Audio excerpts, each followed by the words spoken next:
BNI Varanasi के executive director हैं आप।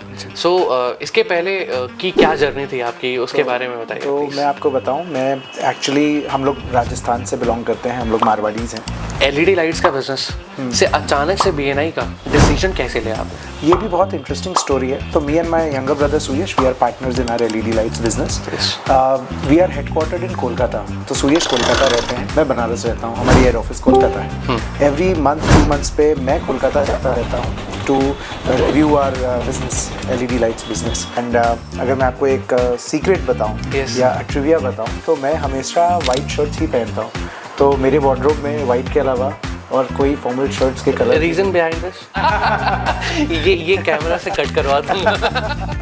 एक ऐसा टाइम कोई ऐसा बताइए जो आपको लगा हो कि यार नहीं हो पाएगा आयुष, अब नहीं हो पाएगा तेरे से। तो पहले सवाल का जवाब आपको देता हूँ कि वो जो सफ़र था वो बहुत ही रिजुवेनेटिंग एंड बहुत ही फुलफिलिंग जर्नी अभी तक की रही है। मैं फॉर्चुनेट हूँ कि मैं बनारस के 1500 बिजनेस ओनर्स को पर्सनली जानता हूँ और एक कॉल पे मैं उनसे डायरेक्ट एक्सेस मेरा है। मुझे नहीं लगता ऐसा एक भी दिन होगा जो कि मैं ऐसा सोचूं कि यार ये दिन ना आता, क्योंकि जितना अच्छे टाइम्स ने सिखाया उतना ही टफ टाइम्स या बैड टाइम्स ने भी सिखाया। इस 8 साल की जर्नी में कोई तो एक ऐसा मोमेंट आया होगा जहाँ पे लगा हो कि गुस्सा बहुत आ रहा है लेकिन दिखा नहीं पा रहे, बस ऐसा वाला कोई मोमेंट। कई बार आई थिंक बड़ी ऑर्गेनाइजेशन को लीड कर रहे होते हैं तो काफी सारे मूविंग पार्ट्स होते हैं। Correct. जितनी बड़ी टीम, जितने ज्यादा लोग, उतने ज्यादा मूविंग पार्ट्स। ED बनना ज्यादा इजी था या फिर वो LED वाला बिजनेस करना ज्यादा इजी था?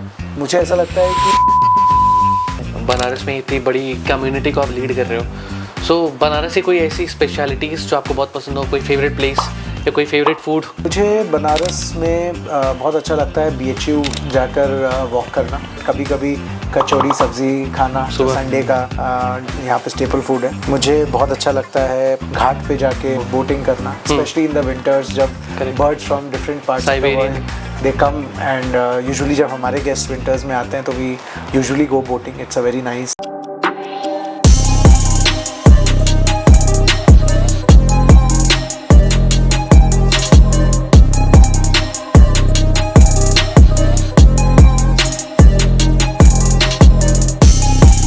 हेलो, नमस्ते, सत श्री अकाल। This is your favourite Ashwin Pandey from the Banarasi Bhaukal, जहां बातें होती है सीधे दिल से लेकिन थोड़ा दिमाग लगा के। तो आज मेरे साथ स्टूडियो में एक ऐसे इंसान है जिन्होंने बनारस के बिजनेस नेटवर्क को एक नई डायरेक्शन दी है। तो guys, please welcome founder and executive director of BNI Varanasi, mister Ayush नरसरिया।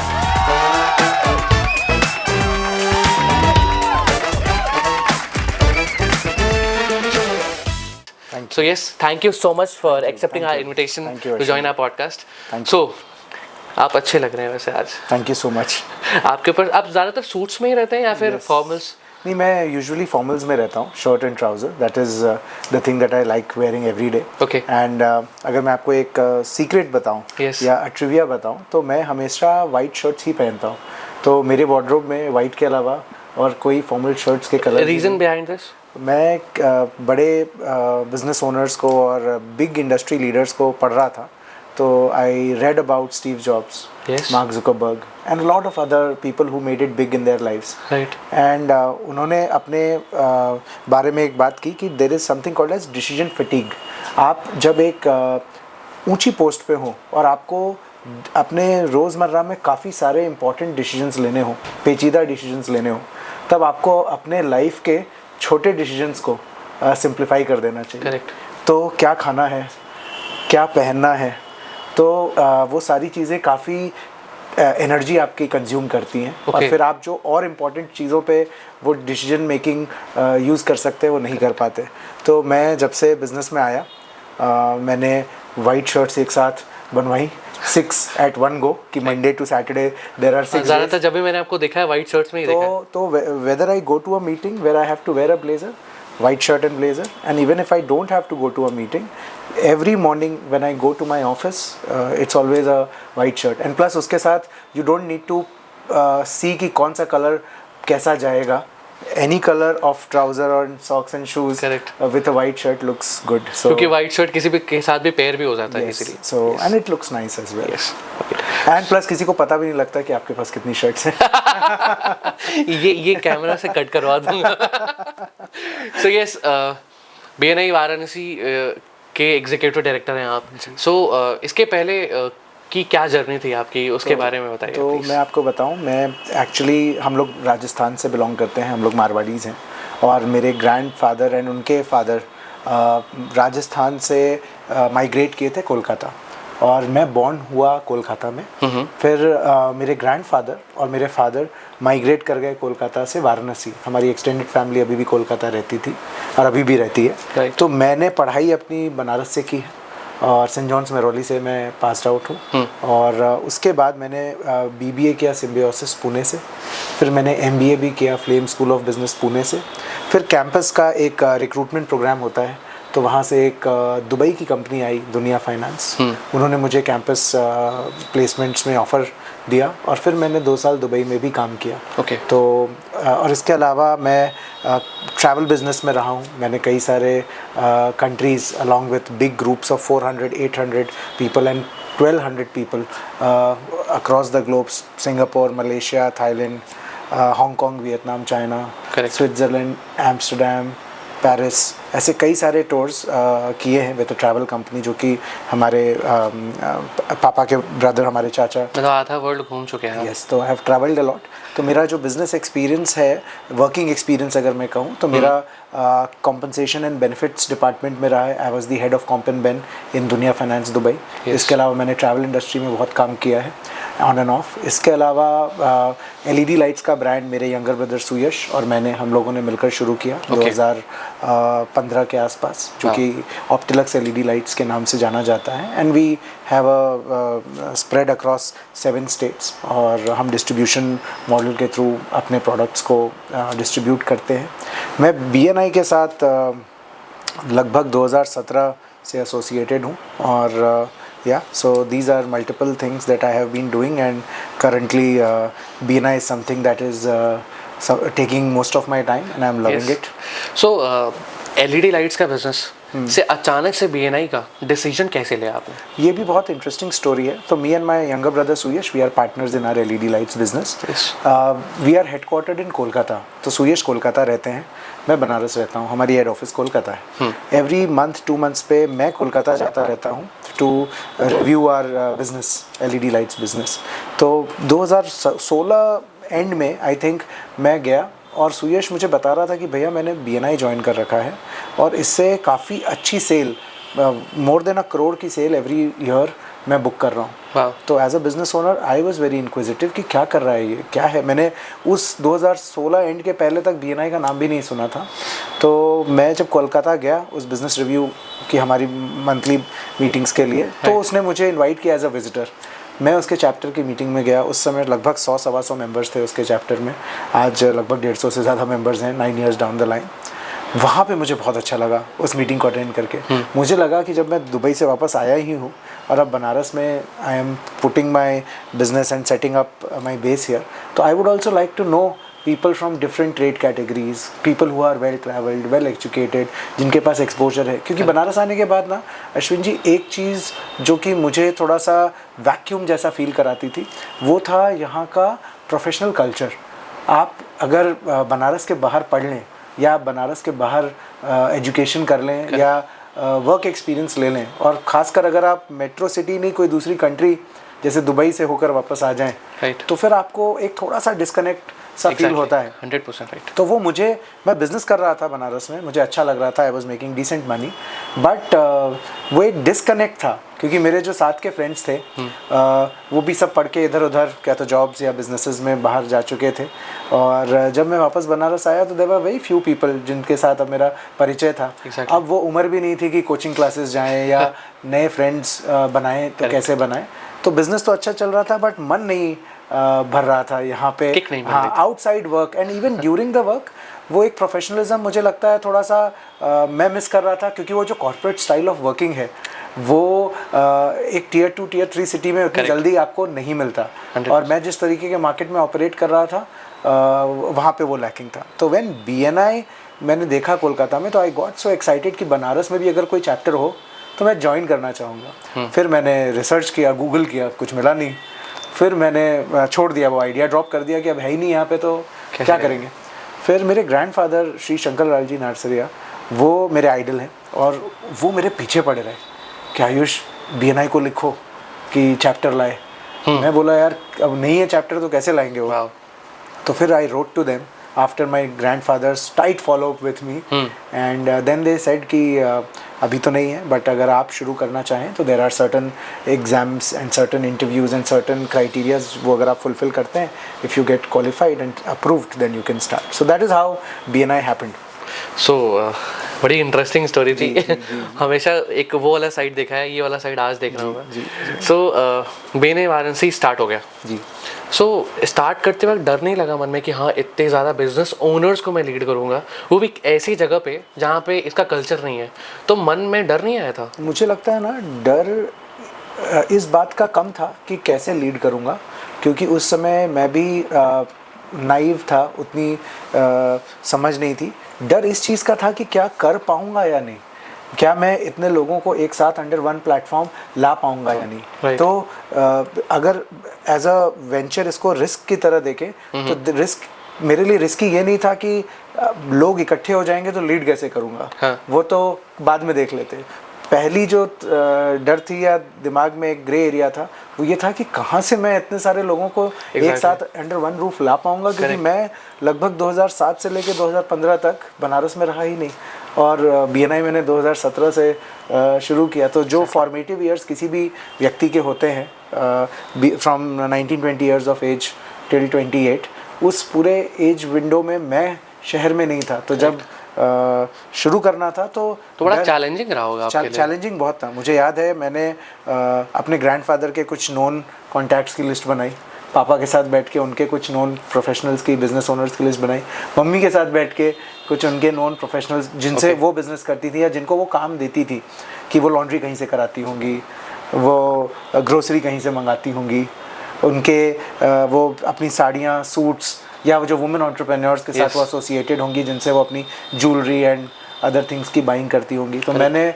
काफ़ी सारे पापा, दादाजी, मम्मी के थ्रू उनके कॉन्टैक्ट्स की लिस्ट जॉट डाउन की और वो बोलते थे इनके ऑफिस चले जाओ, इनके घर चले जाओ, इनसे मिल लो। तो इस तरीके से शुरुआत हुई। तो काफ़ी क्रेजी हार्ड वर्क था। करेक्ट, क्योंकि किसी चीज़ को शुरू करना ना सबसे ज़्यादा टिपिकल टास्क होता है, सबसे ज़्यादा टफ टास्क होता है। वो जब चल जाता है तो सबको दिखता है हाँ चल तो गया, लेकिन उसके बिहाइंड ये स्टोरी किसी को नहीं दिखती। So yes, right now BNI Varanasi is doing very good.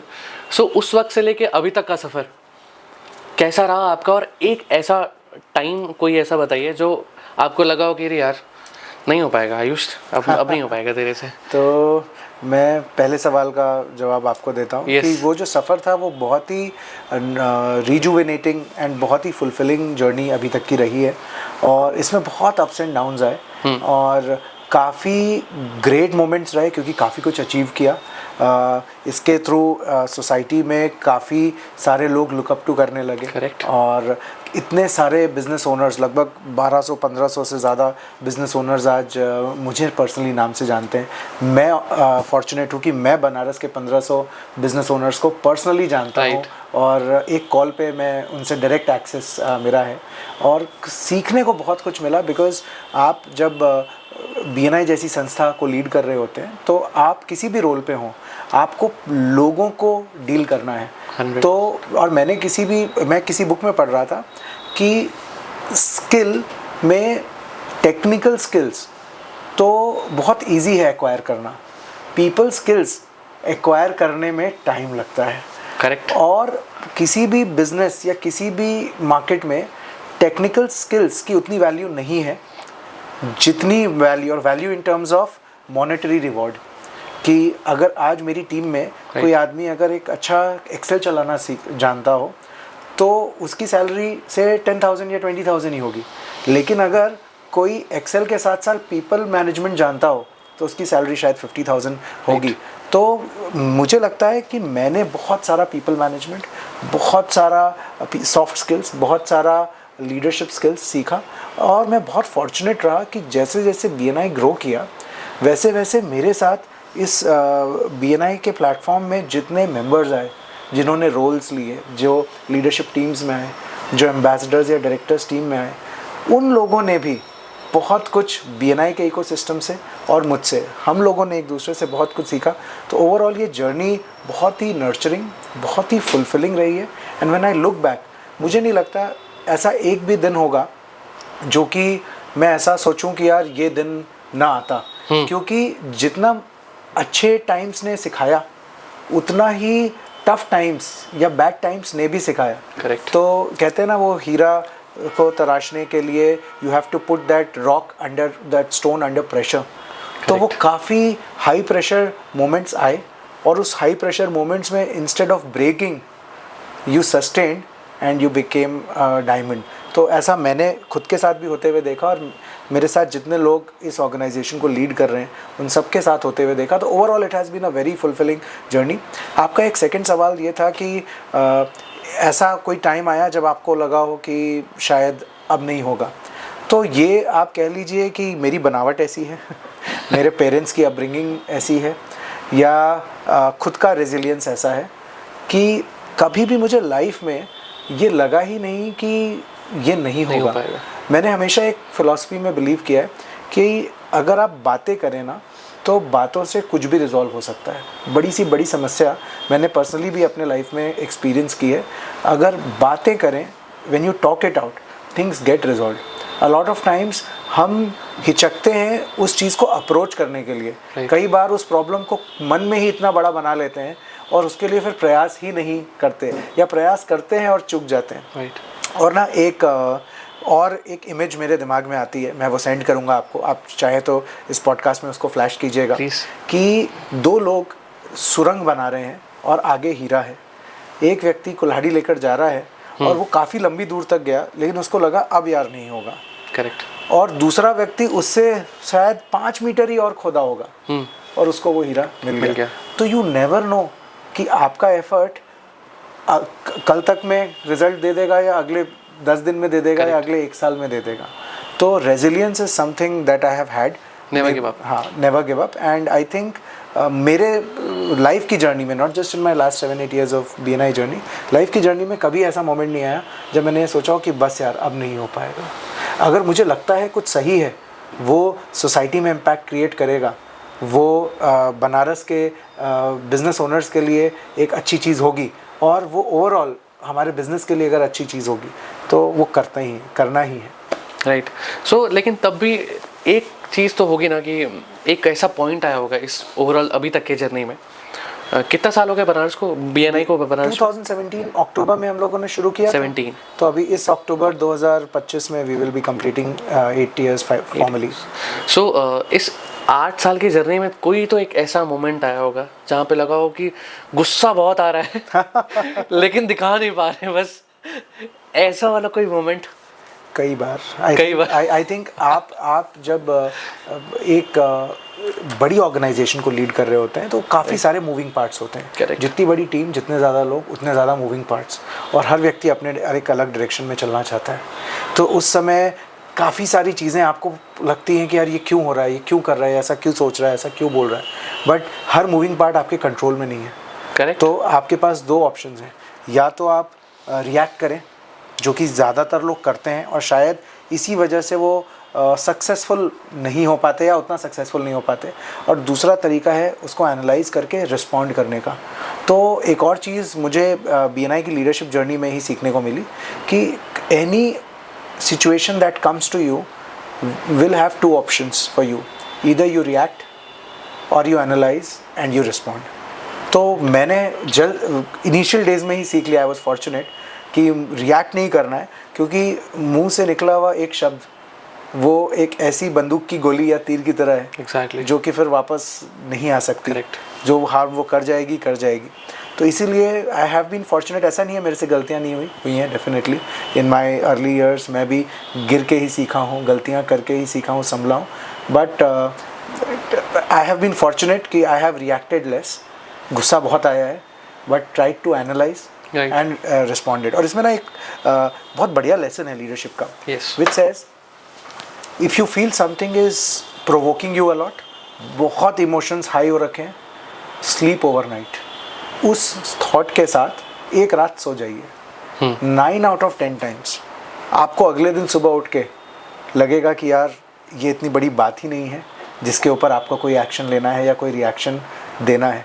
तो मैंने कई बार जब ऐसी अपॉर्चुनिटी जो आपने बताई कि बहुत गुस्सा आ रहा हो, बहुत ज़्यादा टेम्पर हाई हुआ, तो I have always put this to practice. जो मैं प्रीच करता हूँ वो वॉक द टॉक की स्लीप ओवरनाइट. और कई बार ऐसा हुआ है, आपके साथ भी हुआ होगा. 100% मैं अभी फील कर पा रहा हूँ अपनी सिचुएशन से कि आपने बस बोला कि यार आज नहीं रिएक्ट करते हैं, आज रुक जाते हैं, रात को सो जाइए, अगले दिन सुबह उठ के लगता है यार इतना इंपॉर्टेंट ही नहीं, और क्या पता वो बात ही खत्म हो चुकी है. करेक्ट. सो ईडी बनना ज़्यादा इजी था या फिर वो एलईडी वाला बिजनेस करना ज़्यादा इजी था?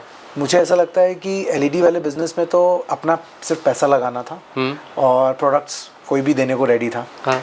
एग्जीक्यूटिव डायरेक्टर वाले रोल में यहाँ पे BNI ना एक पीपल बेस्ड ऑर्गेनाइजेशन है, तो ये किसी को भी असाइन नहीं करता अपना ब्रांड प्रमोट करना, because you would agree leading people, leading business owners especially is very challenging and tricky. Exactly. और कोई ऐसा व्यक्ति उसे ले ले और ठीक से लीड ना कर पाए तो सिर्फ वो अपना या अपनी गुडविल का नुकसान नहीं, वो BNI के ब्रांड का भी नुकसान कर जाएगा. 100%. तो जब मैं BNI के लिए अप्लाई किया और मैंने उनसे पूछा कि कानपुर और लखनऊ को मैं बनारस से ऊपर आंकता हूँ.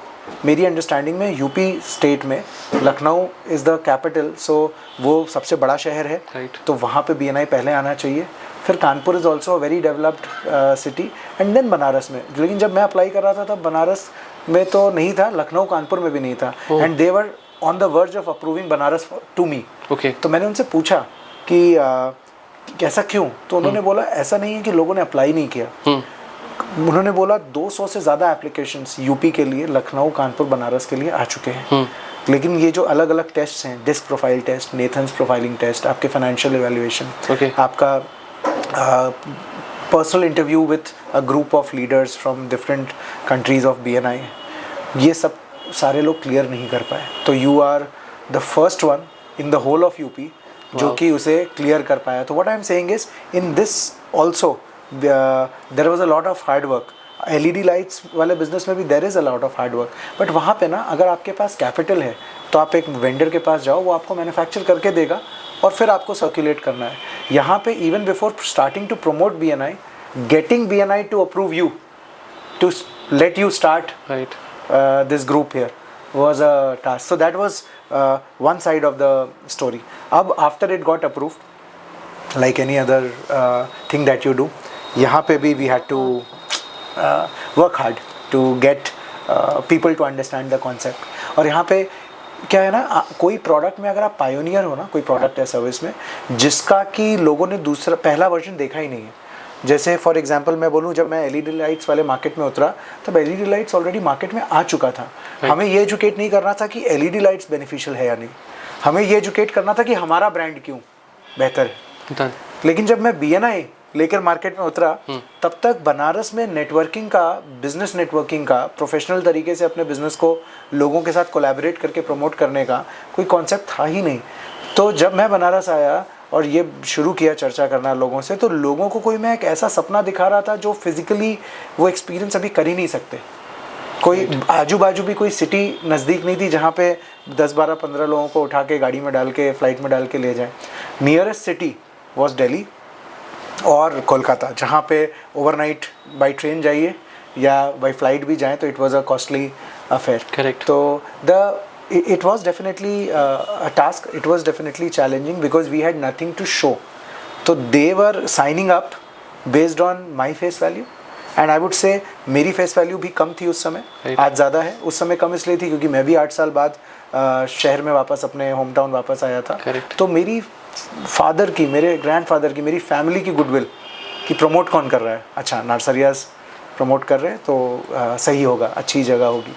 So it was challenging. If I have to compare between the LED lights business and the BNI venture that we do, I think BNI का जो अप्रूवल वाला पार्ट वो भी एक बहुत बड़ा टास्क था. I felt, I was telling my father कि मुझे लग रहा है मैं हार्वर्ड के लिए अप्लाई कर रहा हूँ जिसमें वो स्टेटमेंट ऑफ पर्पस भी मांग रहे हैं, वो मल्टीपल राउंड्स ऑफ टेस्ट या इवैल्यूएशंस, लीडरशिप स्टाइल के टेस्ट, फिर इंटरव्यूज में भी अलग अलग कंट्री के हेड्स BNI के आपको इवैल्यूएट कर रहे हैं. बहुत पेशेंस चाहिए होता है. तो उस समय तो मुझे लगता था कि यार क्यों कर रहे हैं, but now when I look back I realize कि they were doing the right thing, because it is such a sensitive thing. Leading business owners सब अपने अपने ट्रेड के एकदम माहिर लोग हैं, वो क्यों किसी की सुनेंगे, क्यों किसी की लीडरशिप को फॉलो करेंगे. तो I think BNI does it right. So BNI को बनारस में लाने का कॉन्सेप्ट ये आपका था, आपके ब्रदर का था जी, सुयश का. यस. सो क्या लगता है अगर फैमिली सपोर्ट नहीं करती तो क्या आप कर पाते? नहीं, मुझे लगता है कोई भी कार्य आप जो करना चाहें उसमें फैमिली का सपोर्ट बहुत इम्पोर्टेंट है. और एक और चीज़ कि ये ना एक अर्ली मॉर्निंग मीटिंग सिस्टम है. तो यहाँ पे members as members once in a week morning में उठ के 6 बजे उठते हैं, 7 बजे घर से निकलते हैं, 7:30 तक वेन्यू पे पहुँचते हैं और फिर 8 से 9:30 मीटिंग करके 10 बजे तक फ्री होते हैं.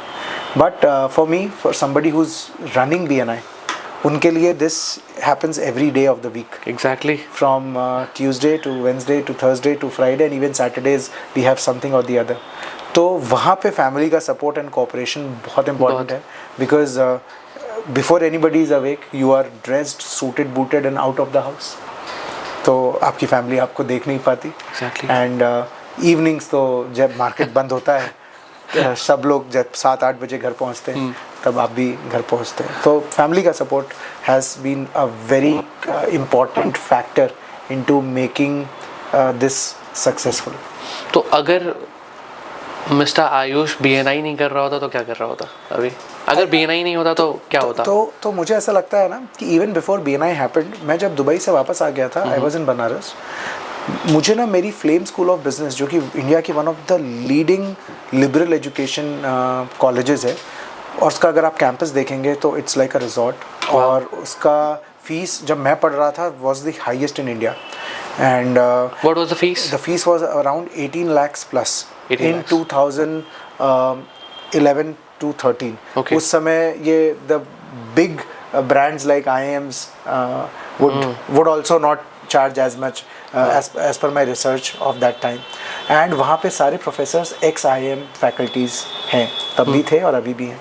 तो मुझे एक इनविटेशन आया मेरे एल्यूमिनाई ग्रुप से, एल्यूमिनाई के जो भी हेड होंगे फ्लेम स्कूल ऑफ बिजनेस से, कि आयुष आपके पास इतना अच्छा इंडस्ट्री एक्सपीरियंस है, आप ग्लोबली ट्रैवल करके अलग अलग कंट्रीज़ में आप काम करके आए हो, तो why don't you come and deliver a session for our MBA students who are going to pass out next year, first year students who are preparing for entrance exam, for placements and other things. तो they flew me from Banaras all paid trip to Pune. तो जिस college में मैं कभी as a student बैठता था, अब वहाँ पे मैं across the table as a professor वाली जगह पे बैठकर, ये फीलिंग बड़ी ऑसम है. I guess it was unimaginable and I can't express in words how good I felt. और फिर वो वहाँ पे ख़त्म नहीं हुआ. मैं जब वहाँ एक सेशन देने गया, they liked it so much, they said कि हमारे जितने भी MBA एंड BBA के एप्लीकेंट्स होंगे, हमारा इंटरव्यू राउंड्स होता है, उसमें we have a group discussion and personal interview. तो पर्सनल इंटरव्यू राउंड में we need 3 panelist. So 2 will be from the business school, art school, and 1 will be from the alumni. And we would like to invite you as a panelist for our interview process. तो मैंने 2 साल तक, जब मैं India 2015 में आ गया था, 2-3 साल तक उनके पैनल में रहकर बैंगलोर, कोलकाता, बॉम्बे, दिल्ली, कई सिटीज़ में अपने B स्कूल के लिए, अपने फ्लेम स्कूल ऑफ बिजनेस के लिए एज अ इंटरव्यू पैनलिस्ट उनके एप्लीकेंट्स को इंटरव्यू किया है, sitting with other senior professors. So what I was trying to say here is कि if not BNI, I still had a flair for learning, for sharing knowledge, for public speaking, for nurturing talent. तो if not BNI, I feel along with my LED lights business, मैं अपने B school के through इस तरीके से कुछ ना कुछ वैल्यू ऐड कम्युनिटी में करता रहता, by conducting some sessions at different schools and colleges, apart from doing my own business, of course, and helping them with the interviews and group discussions, applicants को screen करने में. And who knows, maybe something related to training and education, मुझे ऐसा लगता है कि मैं उस तरफ डेफिनेटली जाता हूँ. सो जैसा कि आपने बताया कि you are good in public speaking, you are a good people manager, so and you are good in leadership also. So जो भी ये ऑडियंस ये वीडियो देख रही है उनको बताइए कि how to be a good leader and a good public speaker और a good people manager actually. Okay, तो I think a good people manager and a good leader is one basket, and being a good public speaker is a different skill. तो मैं आपको पहले first वाले उस पर बताता हूँ कि how do you become a good leader, how do you manage और डील विद पीपल बेटर. तो मैंने एक चीज़ फील की है in my journey of leading thousands of business owners now, especially in Banaras, कि you have to first do something and earn the trust of the people you want to lead. आप ना किसी से बोलो कि what do you mean by leading? Leading का मतलब ये है कि आप चाहते हो कि आप जिनसे बात कर रहे हो वो आपके लिए कुछ करें, जैसा आप बोले वैसा वो करें. दैट इज़ लीडरशिप, जिससे कि उनका भी बेटरमेंट हो और ओवरऑल ऑर्गेनाइजेशन का बेटरमेंट हो. That is leadership. अब मैं किसी को भी कुछ कराना चाहता हूँ, तो जब भी मैं कुछ बोलता हूँ तो सामने वाले के दिमाग में एक रेडियो चैनल चलता है, उसका नाम है WIIFM. सामने वाला सोचता है what is in it for me. वो बोलता है कि यार इस एग्जीबिशन में जाना है, आयुष बोल रहा है इसके लिए रजिस्टर कर लीजिए. सामने वाला बोलता है इसमें मेरे लिए क्या है, हमारा क्या फ़ायदा होगा उससे. एज अ लीडर आप किसी को बोलते हो 1-to-1 हफ्ते के 2 या 3 करो, वो सामने वाला बोलता है what is in it for me. आप बोलते हो टाइम पे आओ, ड्रेस कोड फॉलो करो, या अपनी प्रेजेंटेशन इतने सेकंड्स तक दो, राइट, ऐसे ही दो, तो सामने वाला बोलता है what is in it for me. तो एज लीडर्स आप अपने बिजनेस में, आप अपनी टीम्स के साथ कुछ ना कुछ करना चाहते हैं, and you want people to do certain things, you want people to move a certain way. वो अगर आपको चाहिए तो you need that they follow you, but they will never follow you until and unless they know why they have to follow you. So the first thing to do when you want to lead people is that you need to build a relation, you need to build a trust. BNI में ही हमने सीखा, people will only do business with you when they know you, when they like you and when they trust you. Right. जब तक जान पहचान नहीं होगी तब तक आप मेरे लिए कुछ नहीं करोगे. सिर्फ जान पहचान से भी नहीं करोगे, जान पहचान के साथ साथ आप मुझे पसंद भी करने चाहिए. If you like me, अच्छा you know me that I am Ayush, so what? Correct. I am a big man, so what? You should like me also. So it is my responsibility to do things between both of us that 100% you right. know me and you like me. And सिर्फ knowing and liking से भी आप मेरे लिए नहीं करोगे. हो सकता है मैं बहुत गंदे गंदे जोक्स मारता हूँ और बहुत हंसी आती है सबको, तो they know me and they like me, but they don't trust me. Correct. तो अगर मैं कोई आपको बोलूँगा यार कि यहाँ पे इन्वेस्ट कर दो, अपना सेविंग्स का 5 लाख रुपए यहाँ इन्वेस्ट कर दो, you will not do it because you no me but you like me in a different way. like me for my silliness. Correct. Not for my sincerity or my business acumen. So you don't trust me. तो you need to know me, you need to like me and you need to trust me. और ये तीनों चीज़ें आप मेरे लिए नहीं करोगे. अगर मैं आपको लीड करना चाहता हूँ तो मुझे इंश्योर करना होगा that you get to know me, you get to like me. I need to do things so that you start trusting me. Right. And how does this happen? This happens by building relations. कि मैं आपके लिए कुछ करूँ, मैं आपका birthday याद रखूँ तो आपको विश कर दूँ, आपके लाइफ का कोई बड़ा अचीवमेंट हो तो आपको पर्सनली कॉल करके सेलिब्रेट कर लूँ. Right. आप मुझे अगर ऐसा लगे कि आप अपनी जर्नी में, लाइफ या पर्सनल लाइफ या बिजनेस लाइफ में कहीं थोड़ा सा डेविएट हो रहे हो तो कहीं कुछ आपकी हेल्प कर दूँ, आपको सही एडवाइस दे दूँ, या मुझे लगे कि यार आपके लिए ये बेहतर है तो आपको सजेशंस दूँ कि ये ऐसे कर लो. तो unless and until I do something for you, you will not like me, you will not trust me. तो अगर मैं आपको लीड करना चाहता हूँ, एग्जाम्पल दे रहा हूँ, तो I need to do something for you, I need to help you. BNI का एक कोर वैल्यू है गिवर्स गेन. जो गिव करेगा वही गेन करेगा. It is not gainers give. हर व्यक्ति ना जब बिजनेस में आता है या समाज में जाता है तो वो ये सोचता है कि मैं कैसे गेन करूं. आप सुबह ऑफिस क्यों आते हो? कुछ गेन करने आते हो. करेक्ट. लोग काम पे क्यों जाते हैं? कुछ गेन करने. आज एक सेल्स वाला मार्केट में क्यों दौड़ रहा होता है? कुछ गेन करने. हर व्यक्ति गेन करना चाहता है, लेकिन अगर वो हर जगह जा जा के बोले मुझे दो मुझे दो मुझे दो मुझे दो, मेरे लिए कर दो मेरे लिए कर दो, तो कोई कुछ नहीं करना चाहता। लेकिन अगर वो ये सोचे कि अगर मैं जिससे जो चाहता हूँ उसके लिए मैं कुछ कर दूँ, राइट, तो वो भी तो मेरे बारे में सोचने लगेगा। अगर मैं चाहता हूँ कि आज आप मुझे 5 लाख रुपए का व्यापार दें, तो सबसे पहले मैं आपके लिए कुछ करूँ और आप उससे थैंकफुल हो, और फिर आप भी सोचने लगे यार आयुष ने मेरे बिजनेस में मुझे हेल्प की, तो कभी मौका मिलेगा तो मैं भी आयुष को उसके बिजनेस में हेल्प करूँ। 100%। So the building block of leadership is you need to do things for people, you need to pour into their lives so that they know you, they like you and they trust you. And when the trust is built, फिर आप आधी रात को भी उनको बोलोगे ना यहाँ पे मेरी कार खराब हो गई है, can you help, they will come. Yeah, 100% right.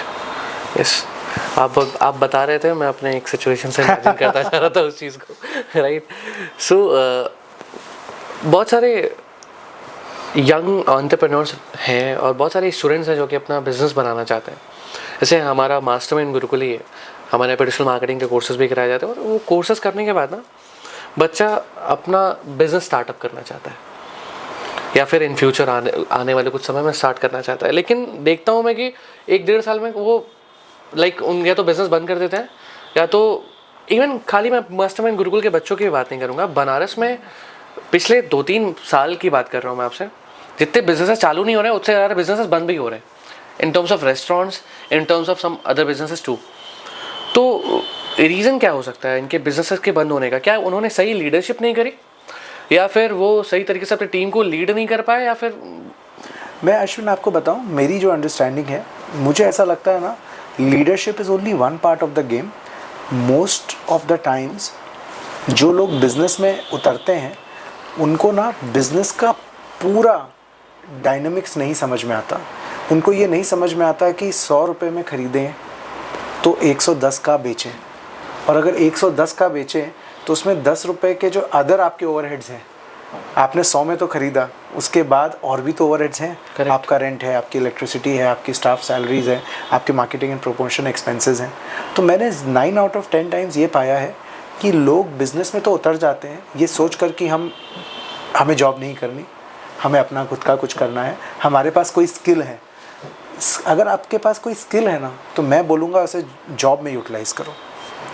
और आपको अगर बिज़नेस करना है ना, तो उसके लिए बिज़नेस में कई सारे वेरिएबल्स हैं, starting from having the right kind of team, right, to having the right kind of product और service, to having the right kind of sales strategy. क्योंकि कई बार प्रोडक्ट अच्छा है, टीम अच्छी है, बट आप सेल्स नहीं ला पा रहे अपने बिजनेस की तरफ, इसलिए आप वो रेवेन्यू जनरेट ही नहीं कर पा रहे कि आप अपने रनिंग कॉस्ट को मीट कर पाएँ। आपके अंदर राइट लीडरशिप एबिलिटीज़ होनी चाहिए, आपका फाइनेंशियल एक्यूमेन, बिजनेस मैथ्स अच्छा होना चाहिए कि आप अपनी प्रोडक्ट्स को या सर्विसेज को कैसे प्राइस कर रहे हैं। Right. उस प्राइस में क्या आपने सिर्फ कॉस्ट ऑफ एक्विजिशन इनकॉर्पोरेट किया है, या कॉस्ट ऑफ एक्विजिशन के साथ और भी जितने रनिंग कॉस्ट हैं वो सब इनकॉर्पोरेट किया है, आपने अपने लिए एक डिसेंट प्रॉफिट मार्जिन रखा है या नहीं। तो मुझे लगता है ना कि in business there is not 1 + 1 = 2, it is a big algebra formula. Yes, and जैसे जैसे मैं अपने बिज़नेस के अंदर उतरता गया, मैंने रियलाइज़ किया कि एक बिज़नेस ओनर को सिर्फ सेल्स ही नहीं, एक बिज़नेस ओनर को सारे variables, HR function of recruitment and training the staff and keeping them engaged, product development function या service development, plus sales function कि अपने प्रोडक्ट्स एंड सर्विसेज को राइट ऑडियंस के सामने प्रेजेंट करना, अकाउंटिंग फंक्शन क्योंकि आप बिज़नेस रन करते हैं तो आपका टैक्स लाइबिलिटी भी है, तो आपको GST की कंप्यूटेशन भी करनी है, आपको Right. कई सारे गवर्नमेंट नॉर्म्स को फॉलो करना है। तो business is not doing just one thing, business is a sum total of so many things जिसमें लीडरशिप भी एक रोल प्ले करती है। Right. तो most of the times I feel it is not just one, it is a combination of things because of which. And एक गलती जो लोग करते हैं ना, लोगों को लगता है हमें सब आता है, लोग बिजनेस में उतर जाते हैं विथ लिमिटेड नॉलेज। मैं किसी बुक में पढ़ रहा था कि आप अगर अपना जीवन जी रहे हैं तो आप एडवाइस किससे लेना चाहेंगे। अगर आपको बेस्ट प्रैक्टिसेस चाहिए अपने जीवन जीने की, आप 25 या 30 साल के हैं, तो आपको एडवाइस किससे लेनी चाहिए, मैं आपसे पूछता हूँ। जिन्होंने अपने लाइफ में ऑलरेडी बहुत कुछ अचीव कर लिया है। तो आप कोई 60 या 70 साल के व्यक्ति से वो एडवाइस लीजिए जो उस रास्ते को पूरा तय कर चुका है, जिसने वो पूरी जर्नी देखी है। वो आपको बता पाएगा कहाँ से टर्न ले लेना, नहीं तो गिर जाओगे। करेक्ट। और वो पता है कहाँ है वो सारी नॉलेज। हमारे आसपास तो नहीं है वो 70 साल के लोग और सक्सेसफुल 70 साल के लोग। तो वो सारी नॉलेज क्या तो बुक्स में है, वो क्या तो यूट्यूब या सोशल मीडिया के प्रीमियम कंटेंट में है, राइट। और या वो सारा ट्रेनिंग प्रोग्राम्स में है जो बिजनेस ट्रेनिंग्स होती है। लोग क्या करते हैं, मैंने कई सारे बिजनेस ओनर्स को देखा जो बिजनेस में आए, वो ना इस फैंटेसी वर्ल्ड में जीने आते हैं कि मैं व्यापार कर रहा हूँ। वो समाज के सामने एक चेहरा पुटअप करने आते हैं कि मैं बिजनेस कर रहा हूँ। ओके। अब वो बिजनेस कैसा कर रहे हैं नहीं कर रहे हैं उनको भी नहीं पता, और वो ना क्लोज माइंडेड है। वो क्लोज माइंडेड है कि मुझे सब आता है, मुझे कुछ नहीं सीखना है। कोई भी व्यक्ति ये नहीं कह सकता, मुझे ऐसा लगता है, किसी भी ट्रेड में हो, कहीं तक भी पहुंचाओ, करेक्ट, कि मुझे सब आता है। I can relate with your point actually. तो एक बिजनेस ओनर को ना ओपन टू लर्निंग होना चाहिए कि वो अपने बिजनेस फाइनेंसेस को कैसे मैनेज करे, वो भी सीखना चाहे। लीडरशिप भी सीखना चाहे कि अपनी टीम को कैसे मैनेज करे। सेल्स एंड मार्केटिंग भी सीखना चाहे। Correct. अब आजकल डिजिटल मार्केटिंग भी, वो उसके पास कुछ आइडिया होनी चाहिए कि वो जिसके वेंडर के थ्रू भी अपनी मार्केटिंग करा रहा है वो सही करा रहा है, सही डायरेक्शन में अपना पैसा पुटअप कर रहा है। राइट। तो अगर आप लर्न करते रहेंगे तब तो आप नर्चर करेंगे अपने आप को और अपने बिजनेस को, अपनी टीम को। और अगर आप लर्न नहीं करते रहेंगे तो आप आ जाए, आपके पास लिमिटेड नॉलेज थी और सब कुछ अगर हिट एंड ट्रायल करके करोगे तो 100 बार जलोगे तो ख़त्म ही हो जाओगे। करेक्ट। तो why not learn from seniors. And इसमें ना BNI has come as a great help. क्यों? क्योंकि BNI में ना, जैसा कि आप भी जानते हैं, हर चैप्टर में, हर ग्रुप में अलग अलग ट्रेड के लोग हैं, एक ट्रेड के 2 लोग नहीं हैं। तो यहाँ पे ना सीखने के लिए कितना कुछ है। मैं एक LED लाइट्स वाला, एक डिजिटल मार्केटिंग पर्सन से भी सीख सकता हूँ, एक फायर एंड सेफ्टी वाले से भी सीख सकता हूँ, एक ज्वेलरी वाले से भी, एक डॉक्टर से भी, एक फोटोग्राफर से भी। ये सारी कितनी वेरीड फील्ड्स हैं और हर व्यक्ति ने अपने अपने बिजनेस में कुछ ना कुछ हासिल किया है, तो उसके लिए कुछ बेस्ट प्रैक्टिसेस अपनाए होंगे। राइट। मुझे एक व्यक्ति मिले, उनका नाम है मोहित अग्रवाल। वो एक दिन मेरे ऑफिस आए, BNI को 2-3 साल हुआ था। उन्होंने बोला, आयुष भैया मैं आज बहुत थैंकफुल हूँ, मैं अपना ग्रैटिट्यूड शेयर करने आया हूँ आपके ऑफिस। मैंने बोला ऐसा क्या कर दिया हम लोगों ने? तो उन्होंने बोला, भैया मैंने क्लास 12th किया था, BCom भी बनारस से किया था, हम कोई कारण से मैं MBA करने बाहर नहीं जा पाया। मेरे फैमिली सर्कमस्टांसेस ऐसे नहीं थे कि मेरे पेरेंट्स मुझे बाहर भेज पाएँ। और अब मुझे 2 या 3 साल हुए हैं, मैं 50 ईयर ओल्ड मेंबर जो कि रियल एस्टेट डेवलपर है उसके साथ भी बैठ रहा हूँ, एक 20 ईयर ओल्ड डिजिटल मार्केटर के साथ भी बैठ रहा हूँ, एक 30 ईयर ओल्ड वुमेन एंटरप्रेन्योर के साथ भी बैठ रहा हूँ। BNI इकोसिस्टम से मैं लास्ट 3 साल में ऐसे लोगों से मेरे रिलेशंस बने हैं और वो अपने बिजनेस के बारे में खुलकर सिखाते हैं, समझाते हैं कि मेरा तो ये MBA से बढ़कर हो गया और फीस कुछ भी नहीं लगी। तो आई थिंक जब उसने वो अपना ग्रैटिट्यूड शेयर किया तब मुझे ऐसा लगा कि यार अपने लिए तो हर व्यक्ति जीता है। LED लाइट्स करके तो बिजनेस बढ़िया चल ही रहा था, बट इस वेंचर ने मुझे अपॉर्चुनिटी दी कि मैं अपने साथ बनारस में रहने वाले बाकी लोगों को भी अपग्रेड कर सकूं ताकि ओवरऑल रहने में सबको ज़्यादा मज़ा आए। करेक्ट। आप LED लाइट से एक्चुअली लोगों के घर को उजागर कर रहे थे और इससे बनारस के बिजनेस को उजागर कर रहे हैं इन रियलिटी। ठीक है। सो ओवरऑल ऐसी 3 चीज़ें बताइए जो आज के बच्चे अपनी लीडरशिप जर्नी में ना बहुत 3 ऐसी टॉप गलतियां जो आज के लोग कर रहे हैं और जो नहीं करना चाहिए, आज से एकदम रोक देना चाहिए उनको कि वो गलतियां नहीं करना चाहिए। तो मैं सोचते हुए I will think loud so that as I think I share with you. Yes. तो the first thing that comes to my mind कि लीडरशिप में जो गलती लोग जनरली करते हैं, कि जो कि मैंने पहले भी बताया, आपको अभी एक्सप्लेन करा था, that they ask without giving. In leadership, do not ask people to do anything unless you have given them something.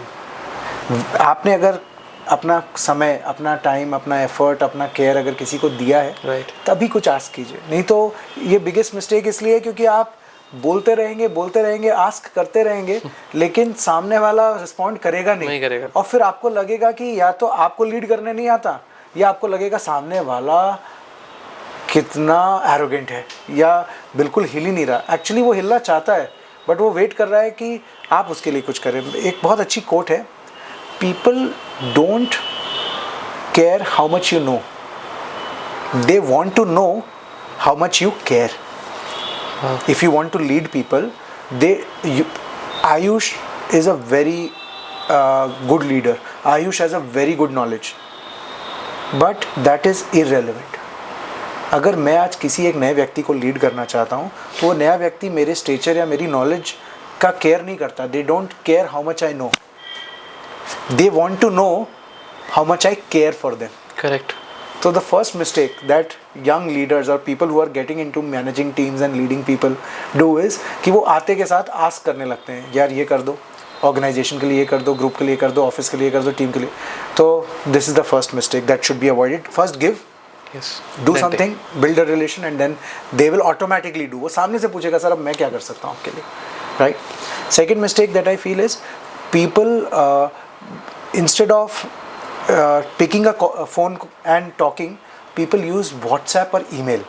मुझे लगता है ना, जब आप टेक्स्ट मैसेजेस चाहे WhatsApp पे, SMS पे, emails पे कम्युनिकेट कर रहे होते हैं तो वहाँ पे ना इमोशंस, बॉडी लैंग्वेज सब कुछ एकदम गायब हो जाती है. अगर केवल एक इन्फॉर्मेशन पास ऑन करनी है तब तो ये टेक्स्ट के एक मल्टीपल मोड्स आर गुड.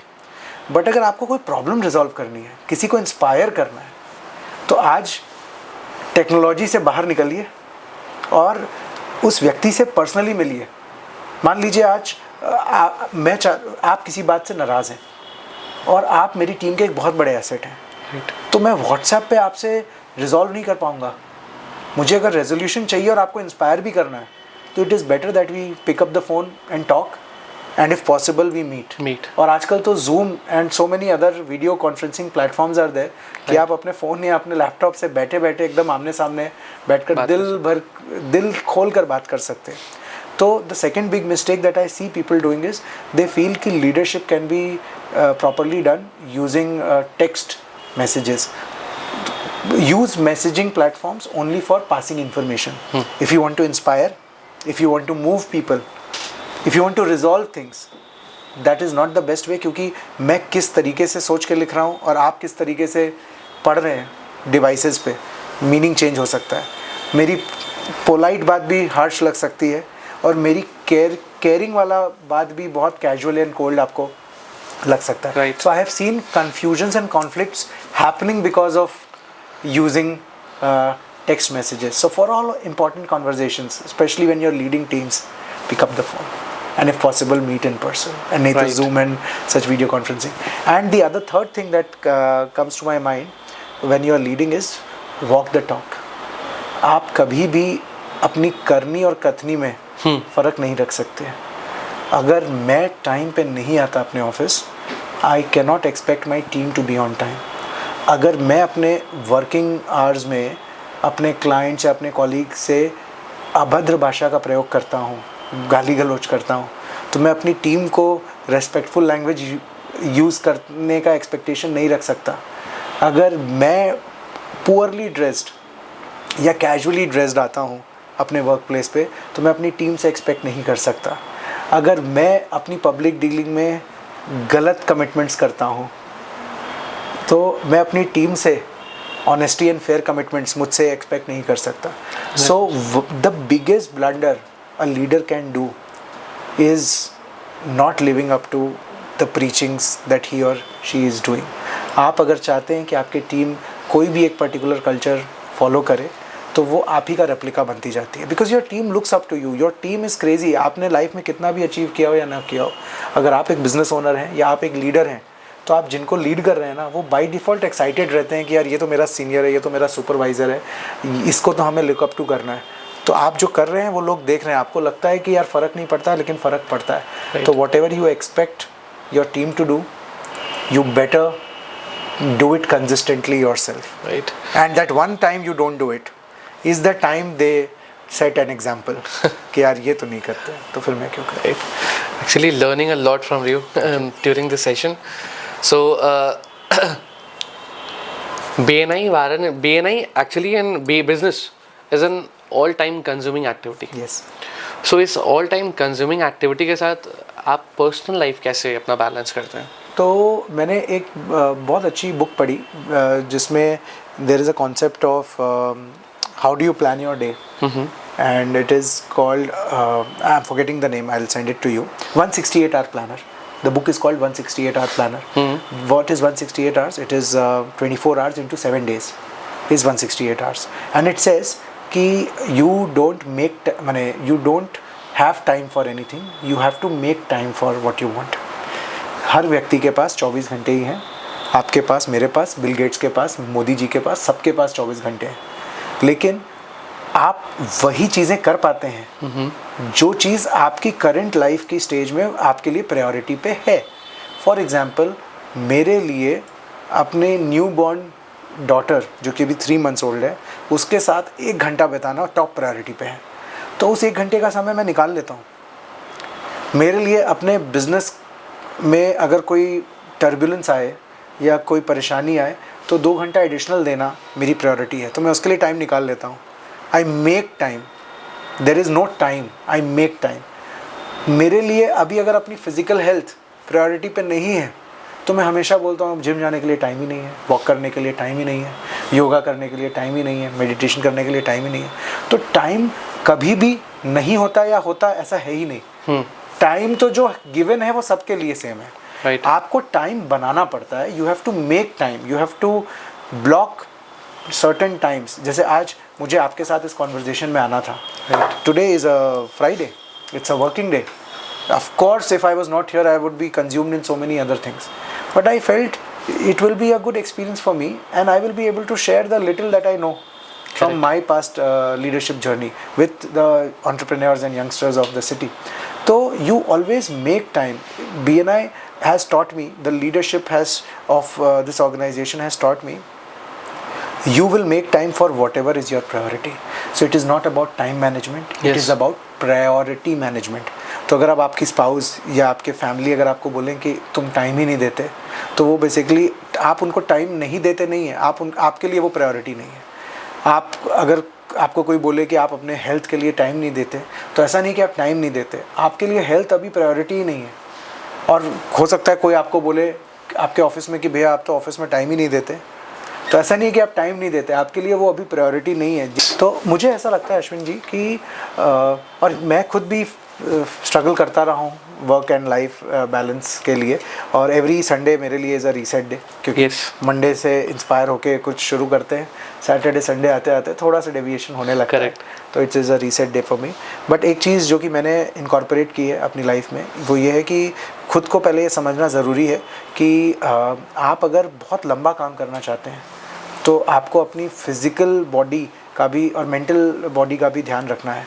अगर सिर्फ काम करते रहेंगे तो आप अपने आप को एक्सर्ट करते रह रहे हैं, और अगर आप बहुत देर तक अपने आप को एक्सर्ट करते रहेंगे तो आप बहुत जल्दी कंज्यूम हो जाएंगे और फिर आप बहुत लंबा काम नहीं कर पाएंगे.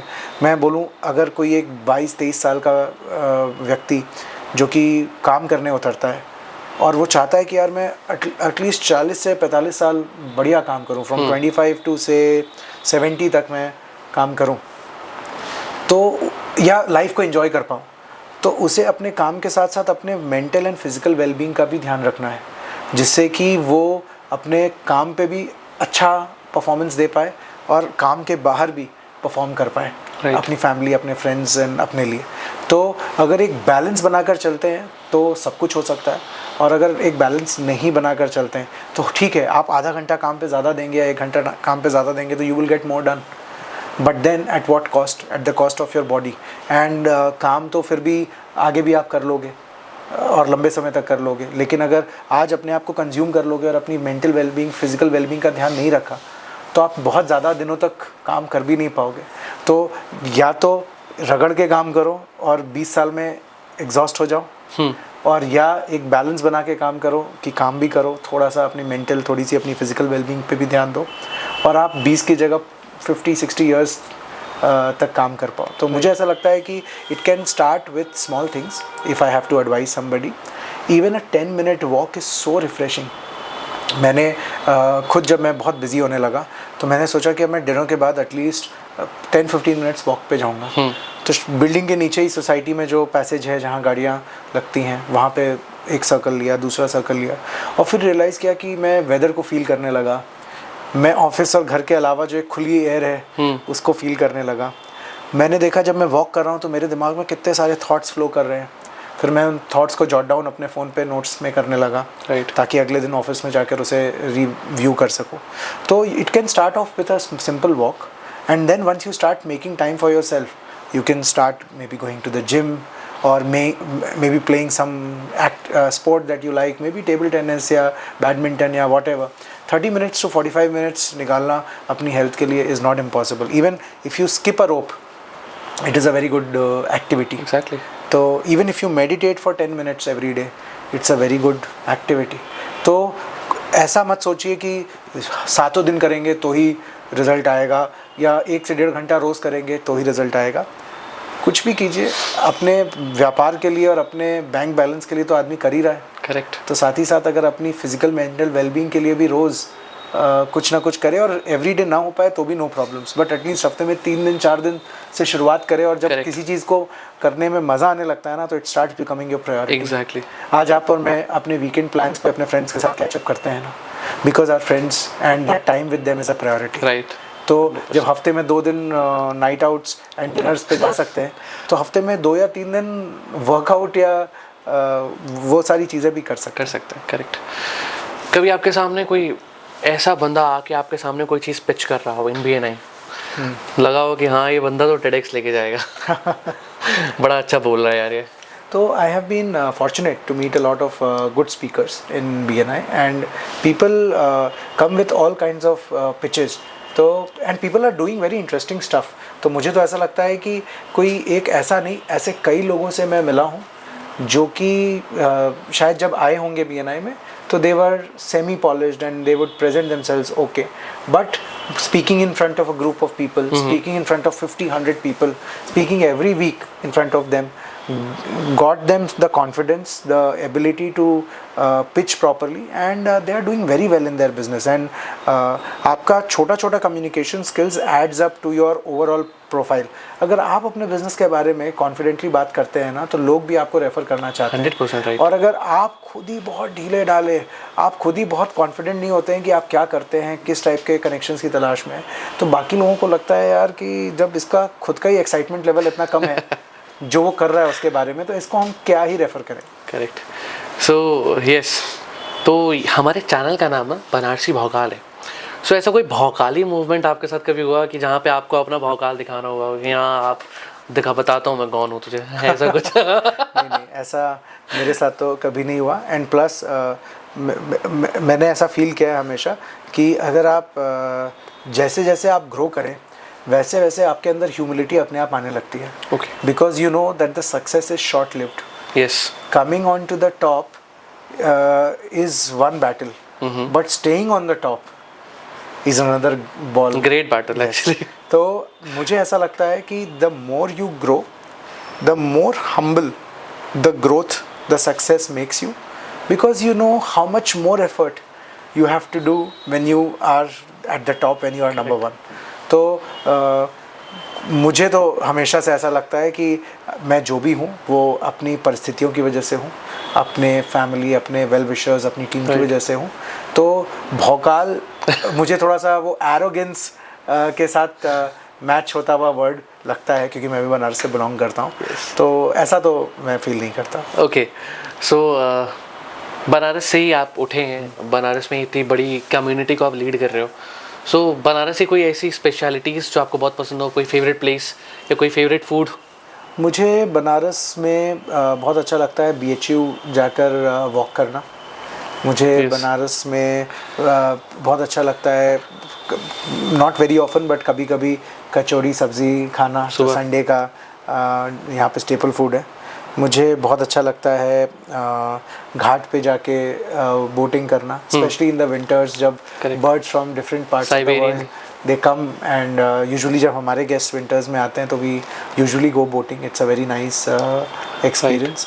एंड प्लस अब बनारस का ओवरऑल इंफ्रास्ट्रक्चर इतना बढ़िया होता जा रहा है कि wherever you go you feel very proud कि आप बनारस में। एक ऐसा टाइम था when it was a very under developed city, but now with so much tourism and Ayodhya nearby, Correct. and our Vishwanath temple also being redeveloped. Correct. The infrastructure overall is becoming so good that I really feel proud कि I belong to Varanasi. So networking के अलावा क्या hobbies है आपकी, मतलब खाली time पे आयुष क्या करना पसंद करता है that makes Ayush happy? So खाली टाइम पे I like to connect with friends. I like to go out for dinner, and I like to spend time with family, because as we were discussing कि mornings usually are my business meeting times. So evenings when I get time, I like to spend time with my wife, with my newly born daughter, and with my parents. और time free time में मैं उतना मिलता तो नहीं है, but I like consuming content on YouTube. YouTube में मुझे स्टैंड अप कॉमेडियंस को देखना और वॉच करना बहुत अच्छा लगता है. Favourite stand up comedian? मुझे जाकिर बहुत पसंद है. क्या बात. और वो भी यूपी से ही बिलोंग करता है. यहाँ पे मैं पिघल गया. हाँ, तो I like watching stand up comedy. I like watching content related to personal finance, कि how to manage your money better, how to do your business finance planning better. तो I think it's YouTube, and then कभी time मिला तो Audible करके एक app है जिसके through आप बुक्स सुन सकते हैं. तो मैं जब वॉक वगैरह करता हूँ तो ऑडिबल की कोई book, and books are usually non fiction, self help, leadership style books, and या so and a little bit of workout. तो वो भी मैं बहुत रेगुलर नहीं कर पाता, तो I have been able to do walks more than the workout. तो but walks are more regular. I try to complete 10,000 steps every day. कर लेते हो आप? कर लेता हूँ मैं एवरी मॉर्निंग से ट्रैक करता हूँ. इवनिंग तक 3-4 हज़ार स्टेप्स तो बिना एक्स्ट्रा एफर्ट लिए 3,000 के आसपास हो जाते हैं. और फिर शाम को आफ्टर डिनर 1 आवर का वॉक करता हूँ. उसी में तो 10,000 डेली हो जाता है. 10,000 every day. I have a accountability group with some friends where I click a picture of my step count and post it, and then I go to bed. तो 10,000 स्टेप्स. यस. तो आपके इस line से ना एक चीज़ मैं relate कर पा रहा हूँ. एक बहुत एक लाइन कहा जाता है, एक सेंटेंस है, you are the average of 5 peoples you sit with और यू चिल विथ. करेक्ट. तो जैसा कि आपने बताया आपका एक अकाउंटेबिलिटी ग्रुप है, तो क्या आपकी सर्कल का फ़र्क सबसे ज़्यादा पड़ता है आपकी सक्सेस पे? लोग कहते हैं तुम अगर 5 अमीरों के बीच में चिल करोगे तो छठे अमीर बनोगे, या अगर 5 लाइक अल्कोहलिक लोगों के साथ में बैठोगे तो छठे अल्कोहलिक हो. मैं 100% अग्री करता हूँ इस बात से कि आपकी संगत आपका फ्यूचर डिसाइड करती है. और अगर आप फॉर एग्जांपल मैंने देखा है कि किसी एक सिटी से ज़्यादातर IAS ऑफिसर्स निकल के आते हैं. पता है क्यों? क्योंकि उस सिटी में, उस इलाके में ज़्यादातर बच्चे पढ़ाई IAS ऑफिसर्स बनने की कर रहे होते हैं. पर्टिकुलर सिटी से आप देखेंगे ज़्यादा IIT वाले निकल कर आते हैं. क्यों? क्योंकि उस सिटी में ज़्यादातर बच्चे तो आपका जो पीयर ग्रुप होता है वो बहुत इन्फ्लुएंस क्रिएट करता है. आपको पता ही कैसे चले. मैंने किसी से पूछा आप मर्चेंट नेवी में हैं, कैसे हैं? तो उन्होंने बोला मैं जिस फ्रेंड सर्कल के साथ पढ़ता था वो लोग कोचिंग में मुझे मिले, और उनमें से 2 लोग मर्चेंट नेवी की तैयारी कर रहे थे, और बताया गया कि उसमें बहुत सीखने को है, बहुत ट्रैवल करने को और बहुत अच्छा पैसा है. तो मैंने भी मर्चेंट नेवी के लिए अप्लाई किया. तो इट डजेंट मैटर कि आपकी फैमिली कहाँ से है, आपकी फैमिली में क्या होता है. आप एज एन इंडिविजुअल जिन लोगों के साथ आप हैंग आउट करते हैं, ज़्यादा समय बिताते हैं, आपको उनकी विचारधारा अच्छी लगने लगती है. तो जैसा आपने बोला कि अगर कोई हार्ड लिकर कंज्यूम करता है, कोई शराब का शौकीन है, और अगर आपके दोस्त ऐसे बन जाएं 5 में से 2-3 जो कि ज़्यादातर when they go out they like to drink, yes, तो you will slowly pick it up and that will become your future. आप अगर ऐसे लोगों के साथ हैंग आउट करते हैं जो personal finance, investments, wealth management की रुचि रखते हैं, और जब आप उनसे मिलें या इंटरेक्ट करें तो वो कुछ नया पर्सनल फाइनेंस से रिलेटेड चर्चा कर रहे होते हैं, तो आपकी रुचि वहाँ बढ़ने लगती है, तो आप भी उनसे सीख कर करने लगते हैं. आप अगर कुछ ऐसे लोगों के साथ बैठते हैं जो ज़्यादातर अपनी health, fitness, diet, sleeping and अपनी लुक्स पे चर्चा करते रहते हैं, तो आप देखेंगे कि धीरे धीरे आपकी भी विचारधारा वैसी बनने लगती है. तो आई कम्प्लीटली अग्री कि और one of the reasons BNI came to my rescue was also this, कि जब मैं शहर में जब पढ़ रहा था तब तो आप दोस्त चूज़ नहीं करते हो ना कि आप पढ़ाई के वक्त की मेरे को दोस्त इस पर्पज़ के लिए बनाने हैं. दोस्त तो जिनसे मन मिल गया वो दोस्त हो गए. फिर जब मैं दुबई से वापस आया बनारस 2015 में, तो आई फेल्ट अ वैक्यूम कैसा कि ज़्यादातर लोग अब शहर में ही नहीं हैं जिनसे मेरा परिचय था। सब पढ़ने चले गए, काम पे चले गए, जॉब पे चले गए या माइग्रेट कर गए परमानेंटली। और जो थोड़े बहुत बचे हैं उनका शौक़ बनारस में कि काम से खाली हो और चलो दारू पियो, काम से खाली हो और चलो दारू पियो। तो मैं भी एकदम इरिटेट सा होने लगा था कि शहर में काम के अलावा और कोई हॉबी नहीं है, या तो काम करो या तो दारू पी लो। और फिर जब BNI के थ्रू अलग अलग ट्रेड के लोगों से, क्योंकि अब उस उम्र में ना कोई कोचिंग जा सकते हैं ना नए दोस्त बना सकते हैं, राइट। लेकिन BNI के थ्रू अलग अलग ट्रेड के लोग और अलग अलग एज के लोग, आज मेरे दोस्त हैं जो 22, 23, 24 साल के भी हैं BNI की वजह से। आज मेरे दोस्त जो हैं मेरे एज ग्रुप के 30 से 35 साल के भी हैं, और आज मेरे दोस्त हैं, आप विश्वास नहीं मानेंगे, जो कि 55-60 के हैं, और वो सब मेरे फ्रेंड्स हैं।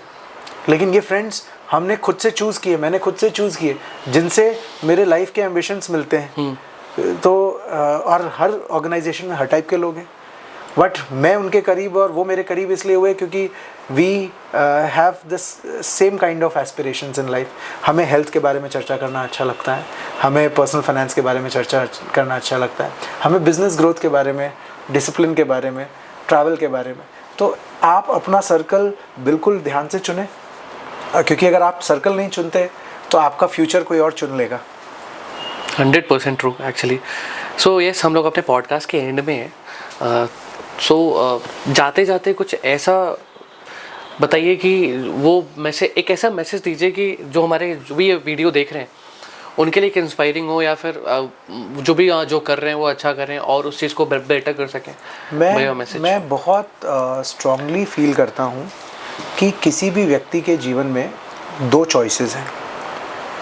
मैं भी जब दुबई से वापस बनारस आया था, जैसा मैंने आपको बताया, मुझे लगा कि मैं इस सिटी में तो आ गया हूँ, दुबई में अपना घर, अपनी BMW कार, अपनी वेल पेइंग जॉब सब छोड़ के आ तो गया हूँ, और यहाँ पे मेरा मन नहीं लग रहा, क्योंकि यहाँ पे सही लोगों के साथ संपर्क नहीं है, और जिन लोगों के साथ है उनके साथ पूरा मन भर नहीं रहा। तो हर व्यक्ति के पास जीवन के किसी भी मोड़ पे 2 ऑप्शंस हमेशा हैं कि शहर बदल लो या शहर बदल दो। यानी आप अपना बैग उठा के शहर खुद ही जाके चेंज कर लो, क्योंकि यार यहाँ पे तो दाल नहीं गल रही, और दूसरा कि आप प्राउडली बोलो कि मैं पैदा यहाँ हूँ, पला बड़ा यहाँ हूँ, अब डिसीजन लिया है वापस आने का, तो अब बार बार झोला लेके शहर नहीं बदलेंगे, अब वंस ऑन फॉर ऑल शहर में बदलाव लाएंगे, शहर को बदल देंगे। और हर एक व्यक्ति अगर ऐसा सोच ले कि उसे अपने शहर में और प्रोफेशनलिज्म चाहिए, और डिसिप्लिन चाहिए, और टाइम की वैल्यू चाहिए, और सोफिस्टिकेटेड वे ऑफ कॉन्वर्जेशंस चाहिए, रिस्पेक्टेबल वे ऑफ कॉन्वर्जेशन, और बड़ा इकोसिस्टम चाहिए जहाँ पे लोग एक दूसरे की हेल्प करें, तो 1 पर्सन इज़ इनफ जिसने ये सोच लिया कि मैं अब शहर पासपोर्ट लेके, बैग्स लेके नहीं शहर बदलूँगा, मैं अपने शहर को ही बदल दूँगा।